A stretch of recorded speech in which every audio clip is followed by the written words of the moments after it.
Hey, everybody. Welcome back to another very special episode of the Catholic Talk Show. Today, we're going to be talking with Father Richard Pagano on his 10th anniversary as a priest. Yeah, congratulations, Father Rich. We're going to ask him about why he became a priest, the things he's learned over the last 10 years, and what he looks forward to in the next 10. And while we're doing that, we are pouring a fine St. Augustine bourbon whiskey from Josh Ray. Big shout out to Josh. Cheers. Let's celebrate. Congratulations and God bless. Congratulations, man. Thank you, guys.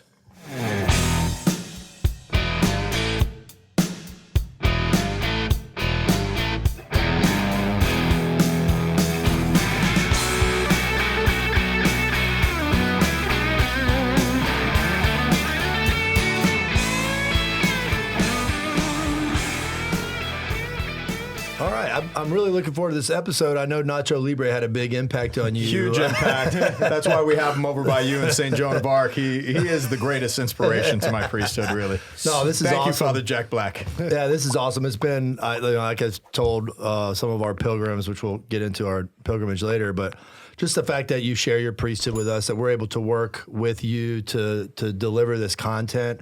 I mean, it's just been amazing. Our friendship coming together over the last 10 years.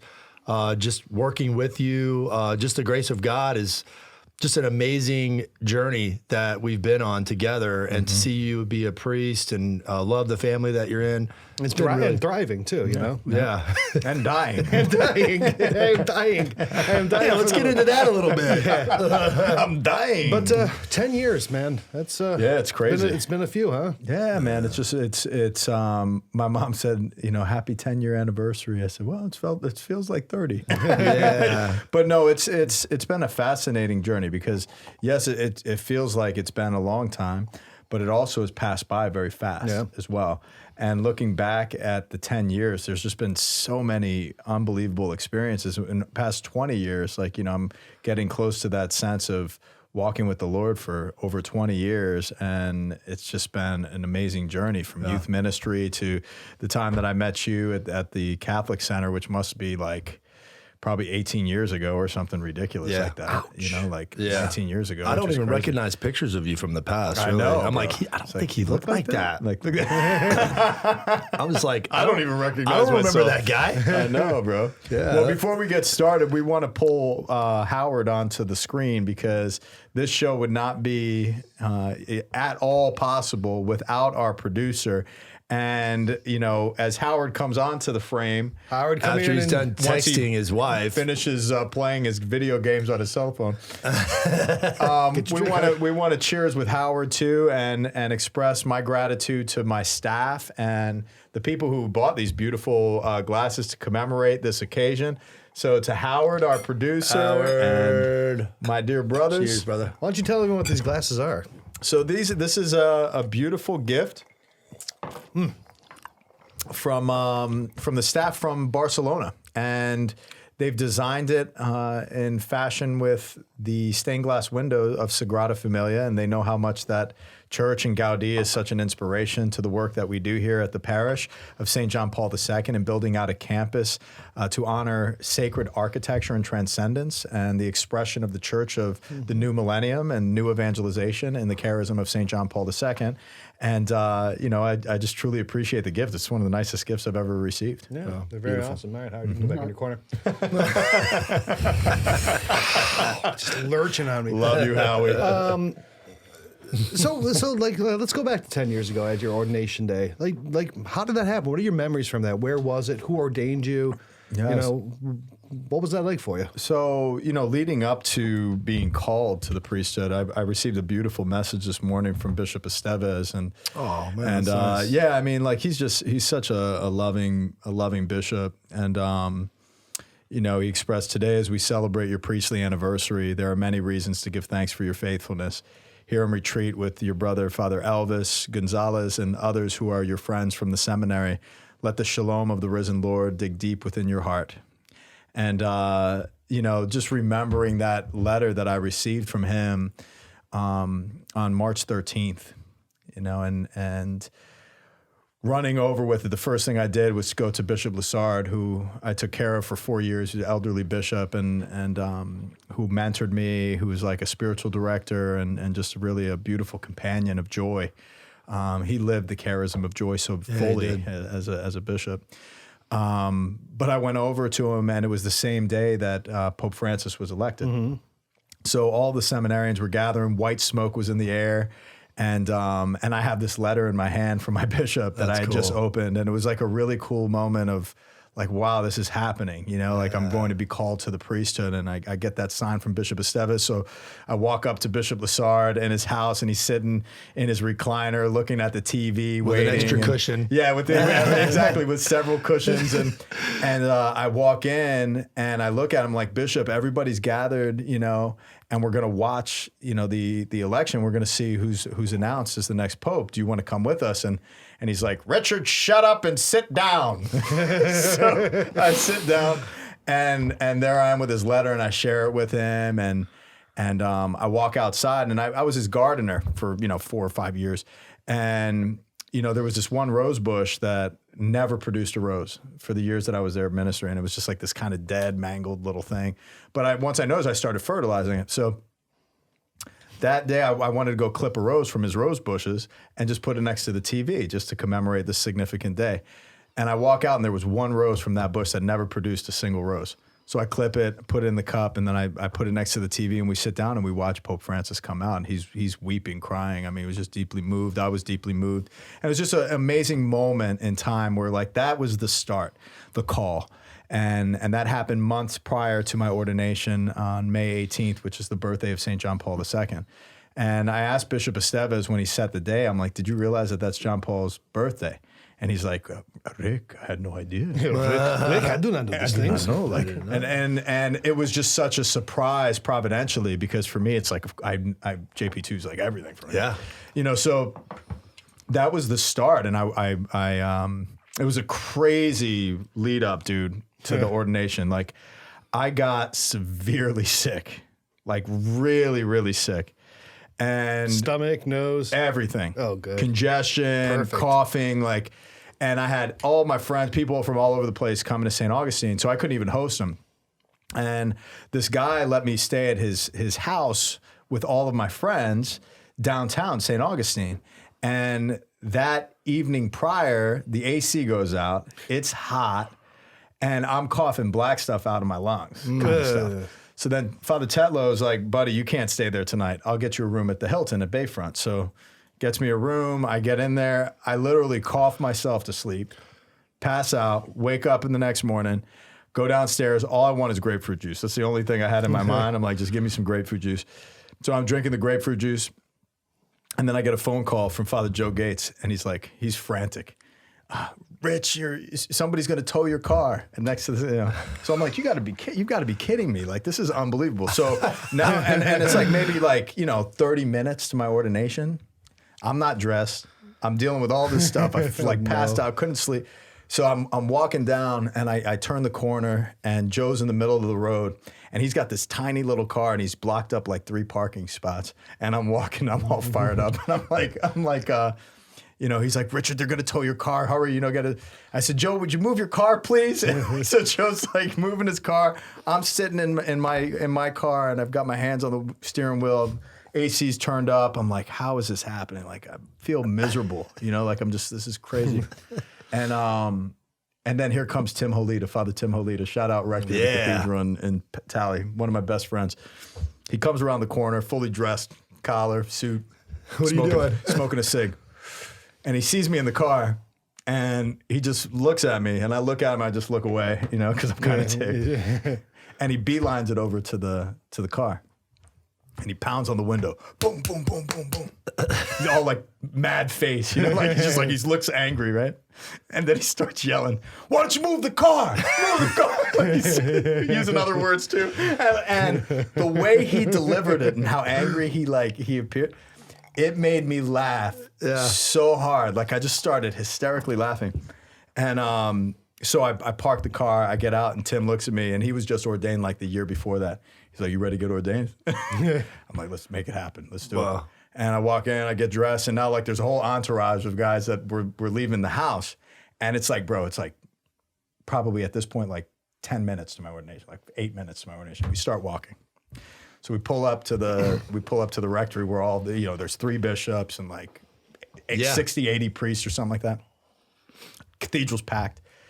And I walk into where we're vesting, and it's like literally like 5 minutes to the ordination. Which nothing's really changed in 10 years for me. Exactly. Like we'll be here going to daily mass, and like daily mass is 8:30, and we're like, it's 8:28, and we're like, dude, where's Rich? Yeah.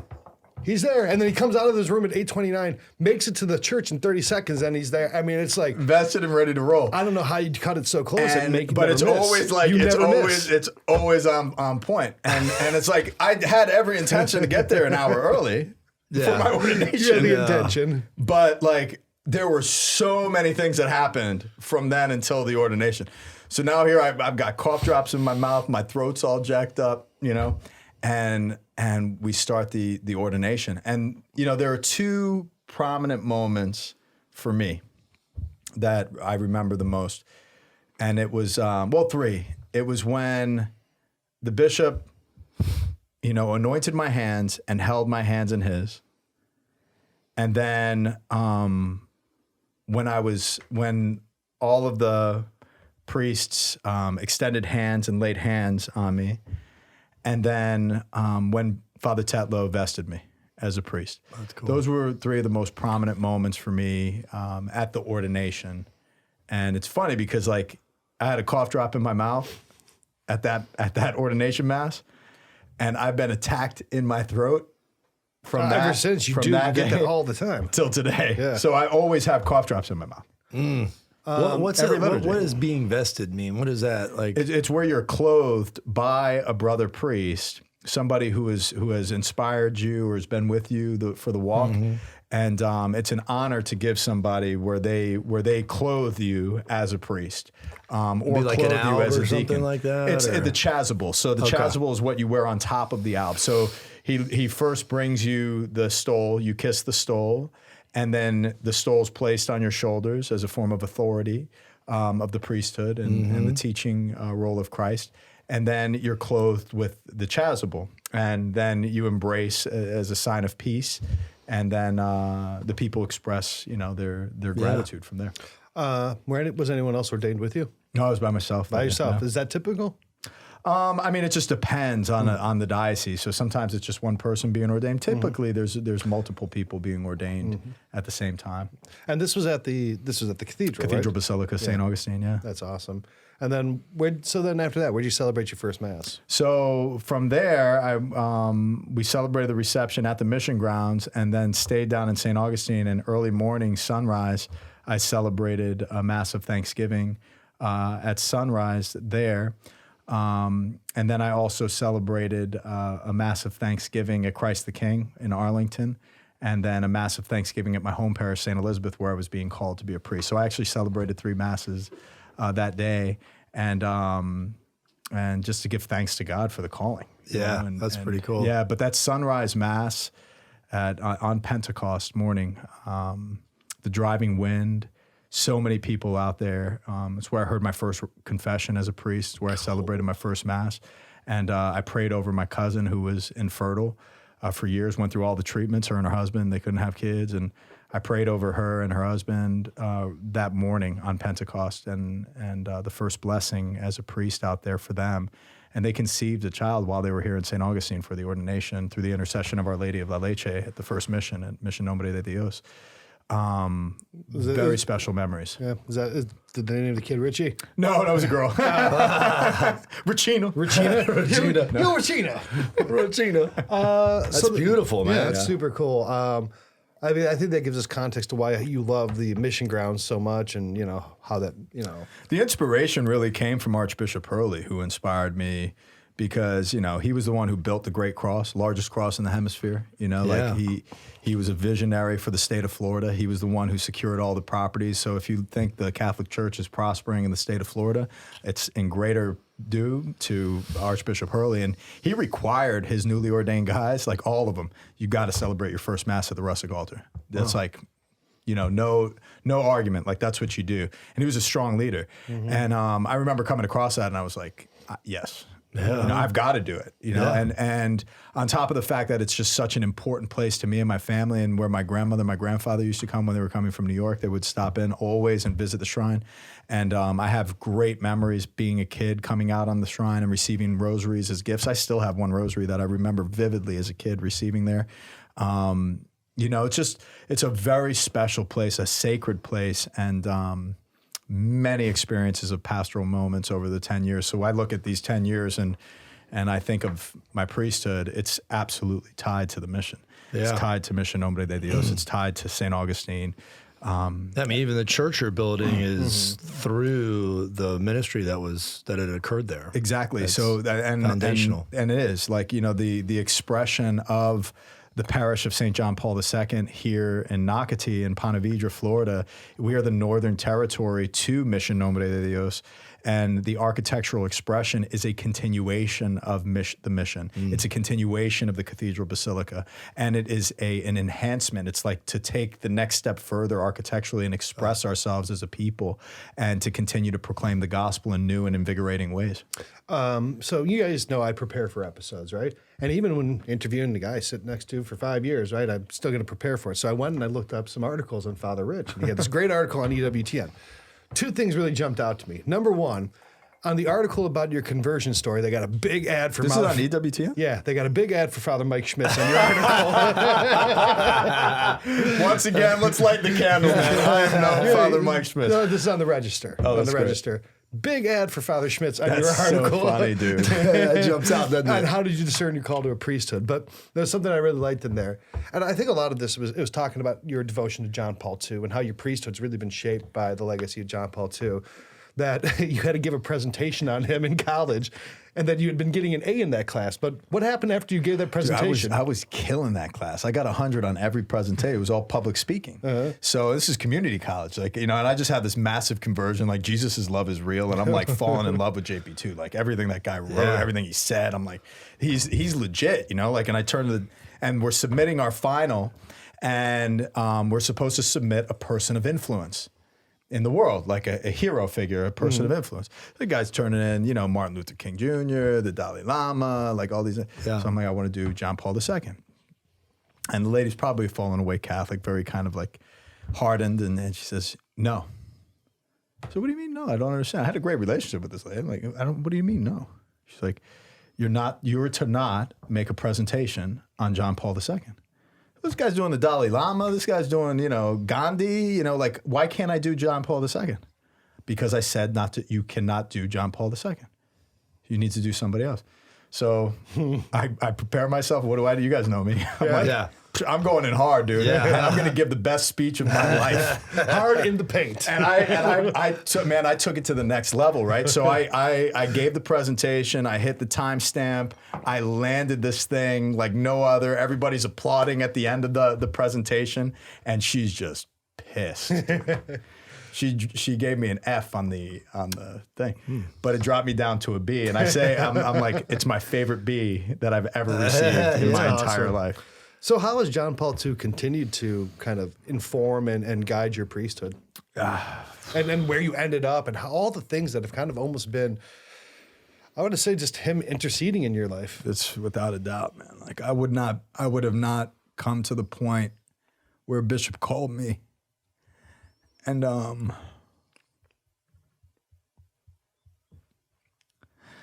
I wouldn't be a priest today. I would not have persevered these 10 years without him.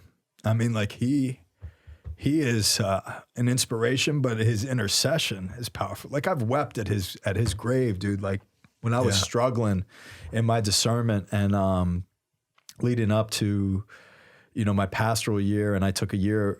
I took like maybe 2 or 3 months of a sabbatical, and I was in India for a month, just living charity and just immersing myself in the beautiful work out there with the Daughters of St. Catherine and some of the diocesan priests in Mumbai, and then I spent time in Israel walking, the holy earth of the Terra Sancta, and by myself and then I came back to Rome, and I remember weeping at his tomb when it was underneath the Vatican, and the intimate space of that, they like kind of roped off an area, and you can kind of stand or pray or kneel and pray.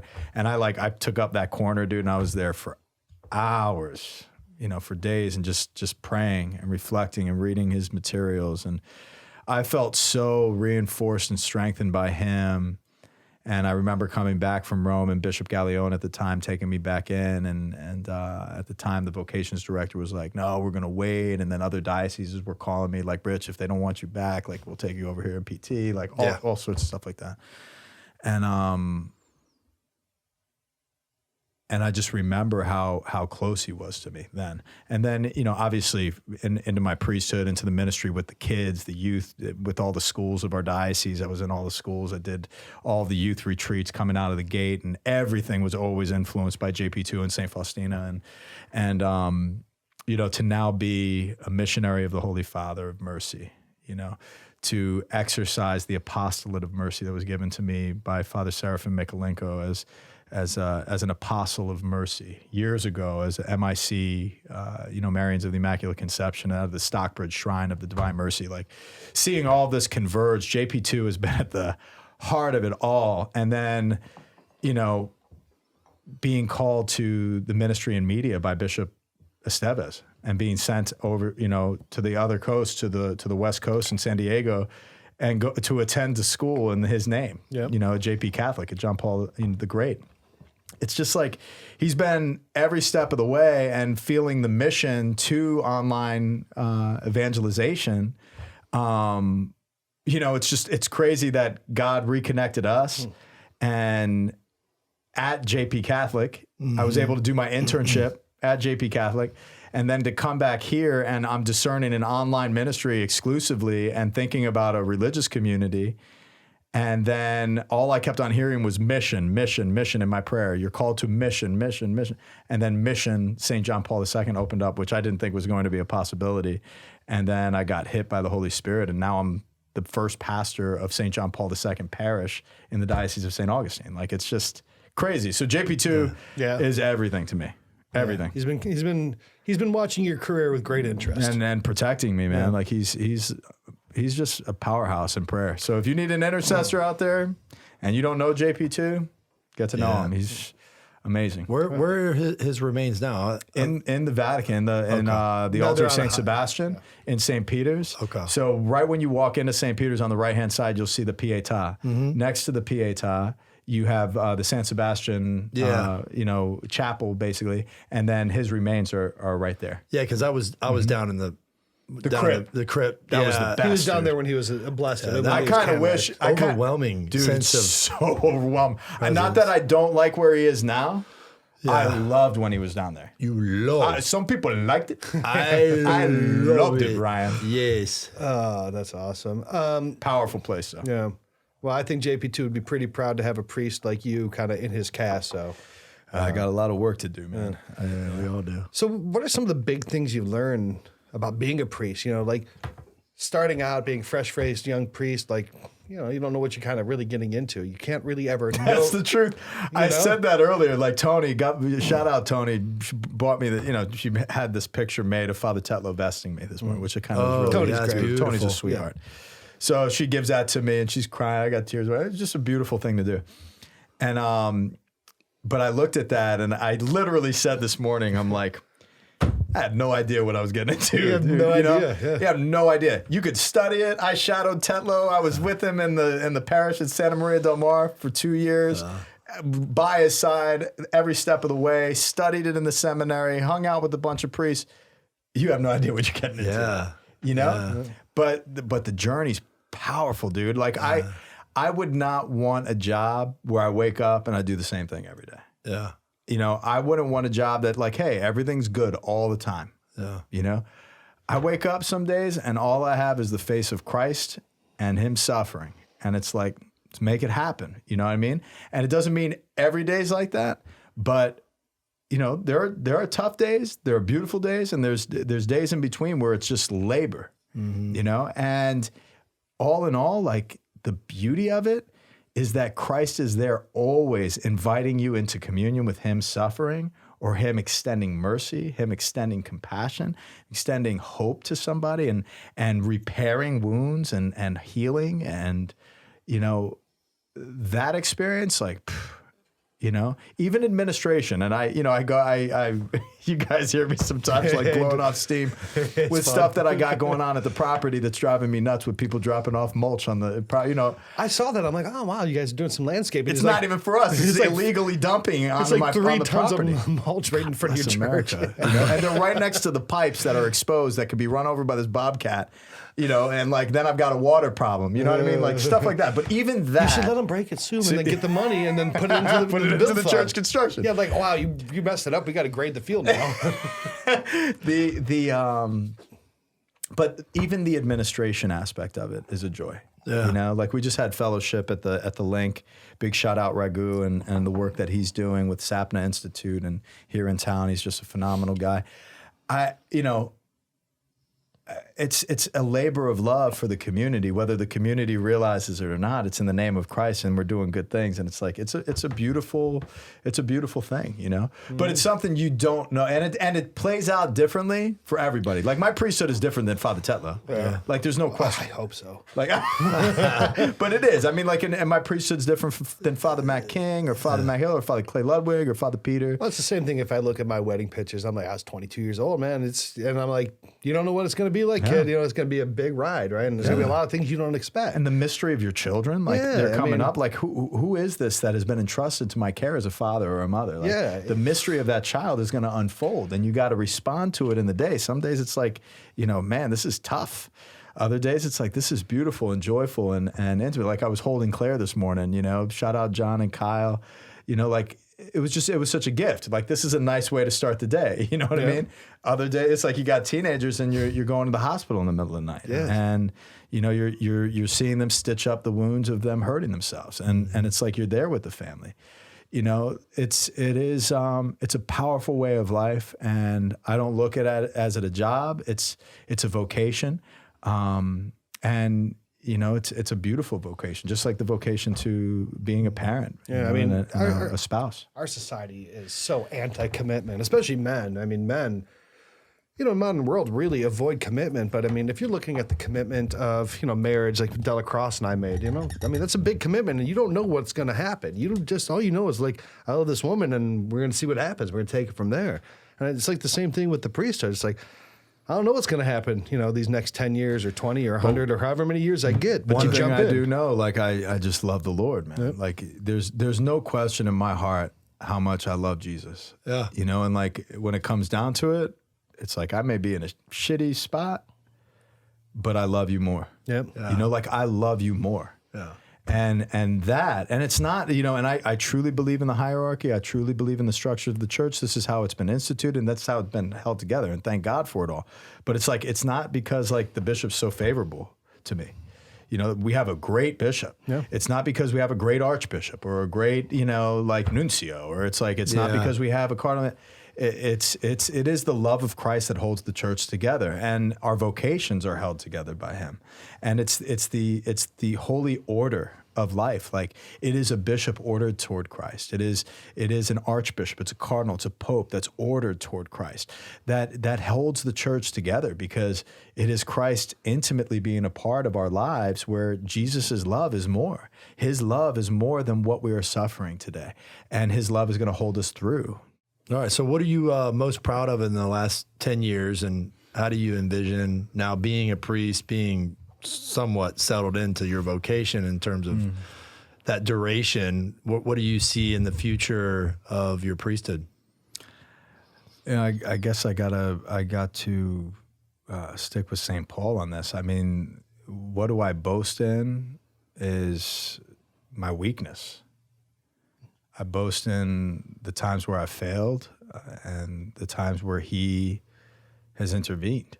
You know, like I look at, you know, as a priest, right? Like you have so many people, right? Like,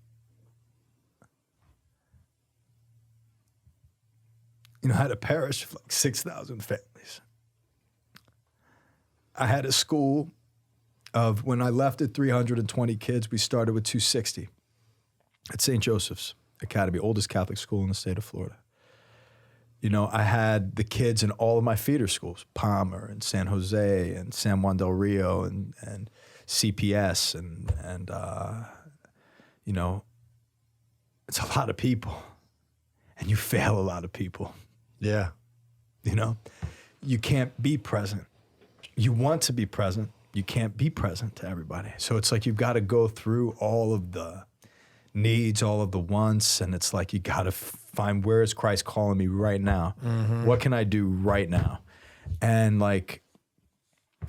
there's been so many times where it's like I look back and I see moments of great contact and great moments of depth, moments of healing.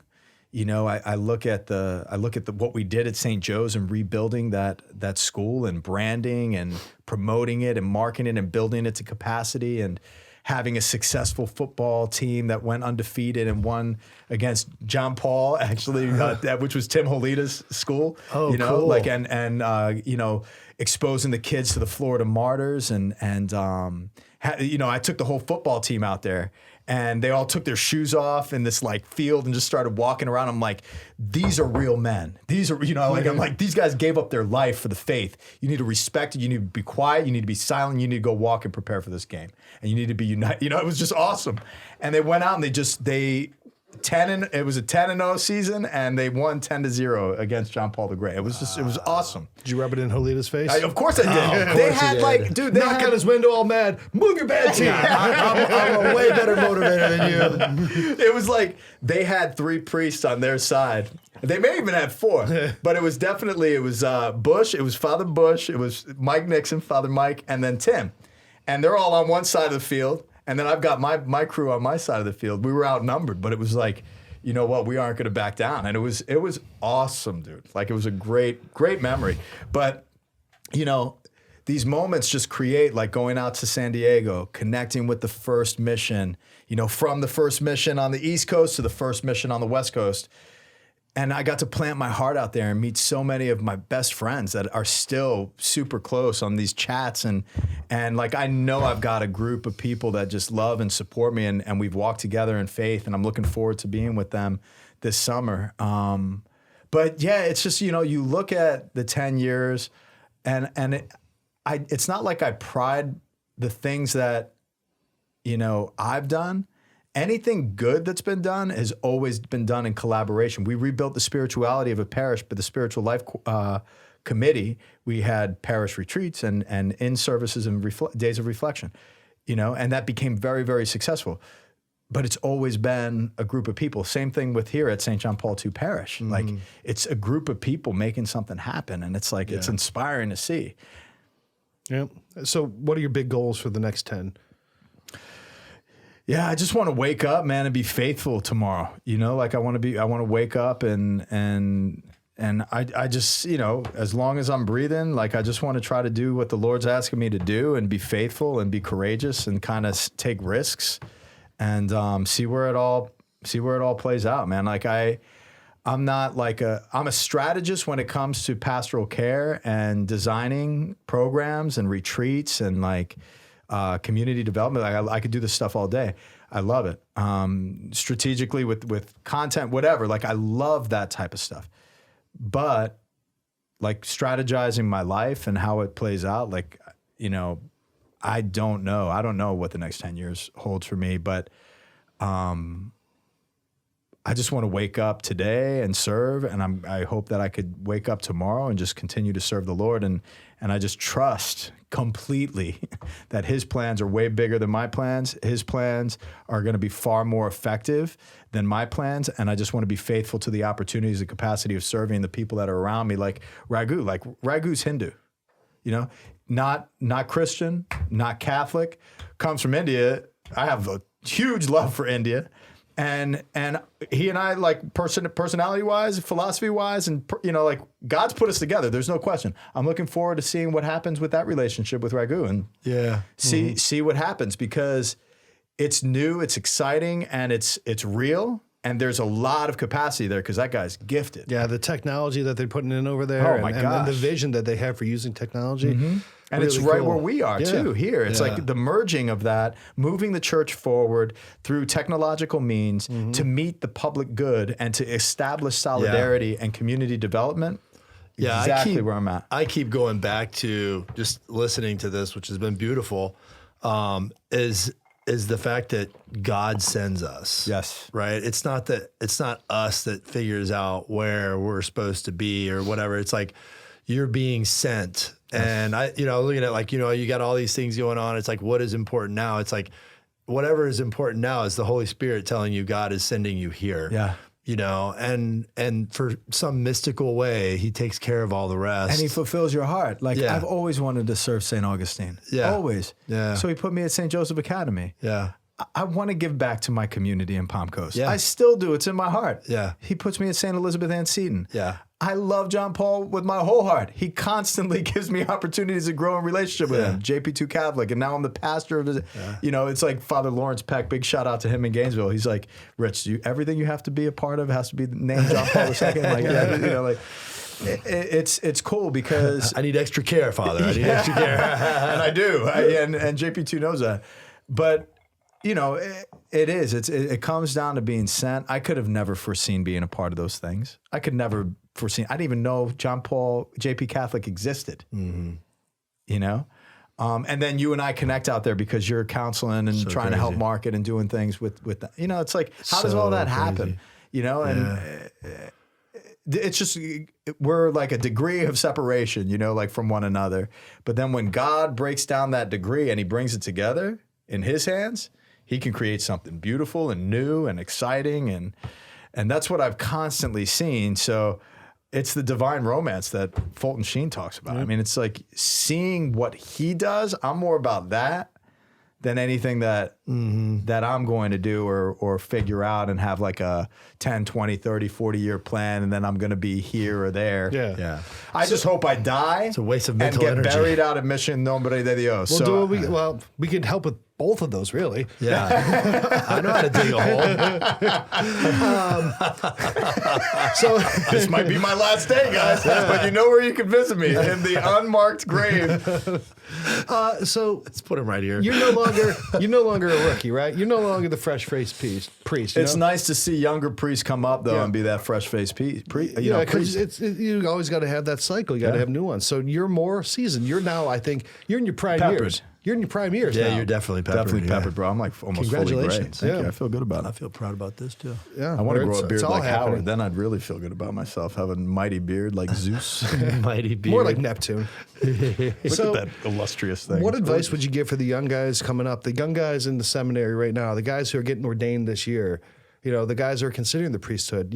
Now that you've got that season, you got that salt and pepper, and you got a little bit of the stink of the sheep on you. What would you tell these guys now, kind of, because they're going to be looking up to you, right? Because you're doing good things. They're going to be looking up to you as an example of a priest. Don't do that. Like that Like would how be you one looked thing up I to would Ted now. encourage. Don't look up to That- you. Yeah, that would be one thing I would encourage. Don't look up to me.